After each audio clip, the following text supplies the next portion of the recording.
سڵاو من نامبەرین شوانە لە جێگانی یونایتد ساینسم بوومە دووەمی هەرێمی کوردستان بە کۆنمرەی 696. سپاسی خۆی گەورەکەین کە من بەرزەمان بەدەستێنەوە، ئەنجا پاشان سپاسی دایک و باوکمانەکەین، پاشان سپاسی کۆلێژەکانی یونایتد ساینس دەکەین، بەجددی ماسەکان هاوکاریمان بوون تا کۆتایین دەقەشە لەگەڵمانە بوون.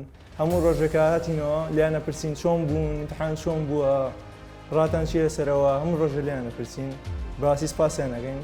بەڕای من ئەو شێوەی پێخێنی ئەوەیە کە لە هاوینەکەیە زۆر خۆ هیلاک مەکە، بەزەوەی هەر سعی بکە، ڕۆژانە و پەری 4-5 ساعت 5-6 ساعت داوای سعی بکە، ئەتوانین ئەگەر لە کۆلێژی یونایتد ساینسی ئەتوانین هینکەی، ئەتوانین بیتە دەورەکەەوە، دەورەی هاوینەکە زۆر باشە، ئەوە نییە زۆر هیلاکەکە، بەزەوەیە یعنی بەیانیان یەیت 4-5 ساعت دەرسە خوێنی، جا تۆ چیتە ماڵ وەخت زۆرە، هەمی استراحەت بکەی، هەمیش دەرس خوێنی. ئەگەر لە دوو دەرسیان خراپی، دەرسێ دوو دەرس خراپی ئەتوانین ماسەی دەرەوە بگری، بەزەوەیە ئەگەر زۆر بگری کاتی زۆرە لێ، باتە وەختت نامێنێتەوە.